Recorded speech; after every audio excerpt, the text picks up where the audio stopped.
Hi hello नमस्कार. मी सुनीता. आज मी तुम्हाला काही होम टिप्स सांगणार आहे, ज्यामध्ये आपण घरामध्ये याचा वापर करू शकतो. आता हेल्दी डाएट आपण जेव्हा दिवसभर काम करतो तेव्हा आपल्याला एनर्जी पण लागते. तेव्हा ती एनर्जी सहज चलत फिरत खाऊन आपल्याला एनर्जी तयार करायची आहे.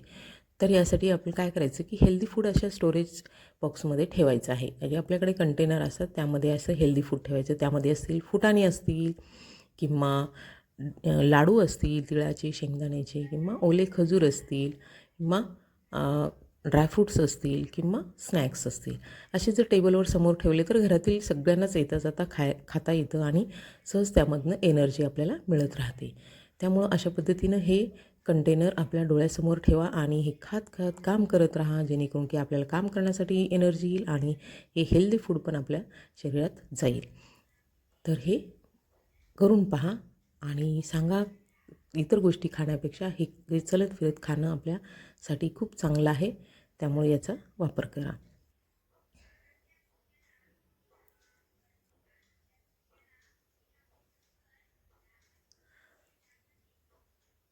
नेक्स्ट टिप आहे की असे काही हँगिंग टॅग मिळतात की ज्या टॅगचा वापर करून आपण आपल्या घरातील काही वस्तू हँग करू शकतो. या ठिकाणी मी हँगिंग प्लांटर लावलेले आहेत. आता इन्स्टंट रांगोळी आहे. इन्स्टंट रांगोळीचा जर वापर आपण दारासमोर, देवघरासमोर केला तर आपली रांगोळी काढण्याचा वेळही वाचतो. त्यासाठी असे इन्स्टंट स्टिकर मिळतात किंवा रेडी रांगोळी स्टिकर मिळतात, तर ह्या तुम्ही वापरू शकता. तुमचा वेळही वाचेल आणि सुंदर दिसतील.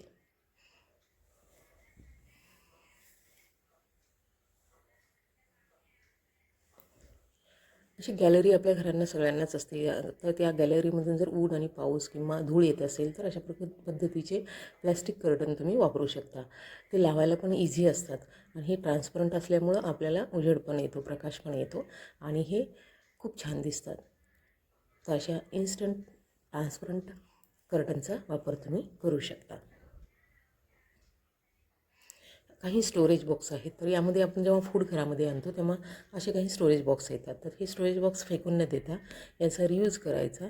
तर यामध्ये आपण भाजीपाला स्टोअर करू शकतो आणि हे कंटेनर आपण फ्रीजमध्ये ऑर्गनाईज करू शकतो. त्यामुळे फ्रीज पण छान दिसतं आणि आपली भाजीपाला पण त्यामध्ये छान राहतो. तर यामध्ये एक पेपर किंवा टिश्यू पेपर टाका आणि त्यामध्ये निवडून भाज्या स्वच्छ करून ह्या कंटेनरमध्ये भरा आणि स्टोअर करा.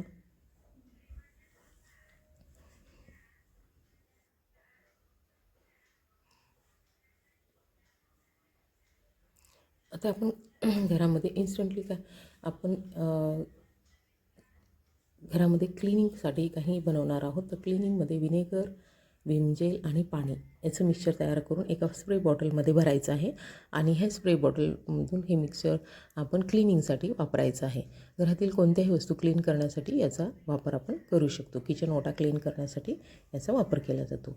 तर किचन ओट्यावर जो खूप सारा पसारा होऊ नये म्हणून आपण काय करायचं की ह्या एक कंटेनर घ्यायचा आणि त्यामध्ये लागणाऱ्या हँडी वस्तू आपल्याला रेग्युलरली दिवसभर वापरल्या जातात. त्यामुळे ह्या ह्या कंटेनरमध्ये ठेवायच्या, मग घ्यायला सोप्या जातात, वापरायला एका जागी स्टोअर राहतात त्या, छान पण दिसतात. तर मोड आलेले कडधान्य हे आपल्या घरामध्ये असलंच पाहिजे, जेणेकरून की इन्स्टंटली आपण जेव्हा पाहिजे तेव्हा ते वापरू करू शकतो. नाश्त्यासाठी असेल, भाजीसाठी असेल, किंवा खूप भूक लागली असेल तर ते आपण खाऊ शकतो, किंवा असंही कच्चं आपण खाऊ शकतो. त्यामुळे हे नेहमी आपल्याकडे रेडी पाहिजे आणि फ्रीजमध्ये स्टोअर करून ठेवू शकतो. आता खिचडी बनवताना आपण त्यामध्ये मिक्स डाळींचा वापर करतो. मग असे प्रत्येक वेळेस मिक्स डाळी शोधून घेणे, जमा करणे, यापेक्षा एका कंटेनरमध्ये सगळ्या डाळी जर मिक्स करून ठेवल्या तुम्ही, तर खिचडी किंवा तांदळामध्ये ह्या पटकन टाकून आपण आपला वेळही वाचतो आणि आपली खिचडी रेडी होते. मोड आलेलं कडधान्य ही वेगवेगळ्या डब्यामध्ये भरल्यानंतर ते आपल्याला घेण्यासाठी अवघड जातं. त्यामुळे असं एकाच डब्यामध्ये सगळं मोड आलेलं कडधान्य जर स्टोअर केलं आणि ते भिजवून आपण रेग्युलरली वापरता येऊ शकतो. आता रिच फूड सोर्स आहे हा आहे हे प्रोटीनचा रिच सोर्स आहे. मार्केटमध्ये पॅक मिळतो. हा खूप हेल्दी आहे आणि पौष्टिक आहे. यामध्ये भरपूर फायबर्स आहेत, प्रोटीन आहे. तर हे फ्रूट आणि नट्सपासून बनलेलं आहे. तर असं हे एक हेल्दी फूड आपण आणून घरामध्ये ठेवू शकतो, जेणेकरून की आपल्याला इन्स्टंटली चहा वगैरे घेण्यापेक्षा जर हे दुधामध्ये मिक्स करून घरातल्या सगळ्यांनी घेतलं तर हे खूप छान आहे आणि रेग्युलरली वापरलं पाहिजे. आम्ही सर्वच हे जर खातो, तर हे खूप छान आहे. एकदा घेऊन पहा.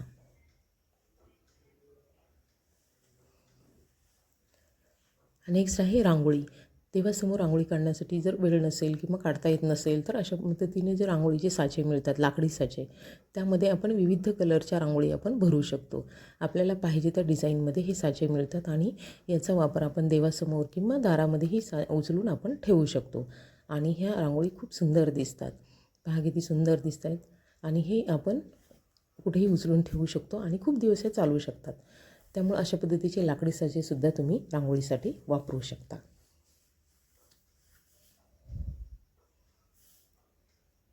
वाह, मस्त.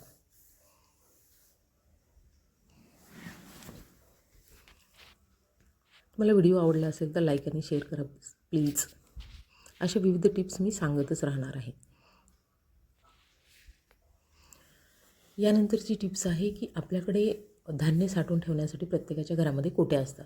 मग या कोट्यांना धूळ लागू नये किंवा पाणी लागू नये किंवा मधलं धान्य खराब होऊ नये आणि कोट्या चांगल्या राहाव्या त्यासाठी काय करायचं की आपल्याकडे जे जुने गाऊन असतात त्या गाऊनचं शोल्डर कट केल्यानंतर ते गाऊन आपण सहज त्या कोटीमधून घालू शकतो आणि त्याला कव्हर बनवू शकतो.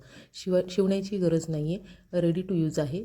पटकन आपण ते जुन्या गाऊनचा वापर आपण कोटींच्या कव्हरसाठी करू शकतो. तर करून पहा, छान वाटेल.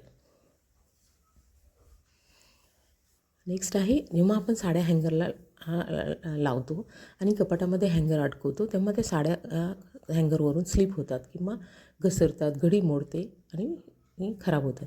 त्यामुळे काय करायचं की घडी निसटू नये किंवा हँगरवरून साडी निघू नये यासाठी काय करायचं की जे कपडे वाळू घालण्याचे चिमटे असतात किंवा हुक्स असतात तर हे अशा पद्धतीनं हँगरला फिक्स करायचे साडीला आणि हँगरला. तर कपाटातील साडी ही कधीच घसरणार नाही आणि साडी निघणार नाही, ते फिक्स राहील.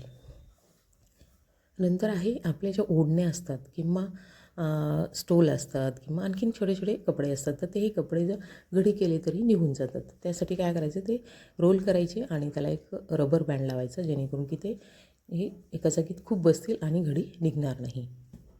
व्हिडिओ आवडला तर लाईक, शेअर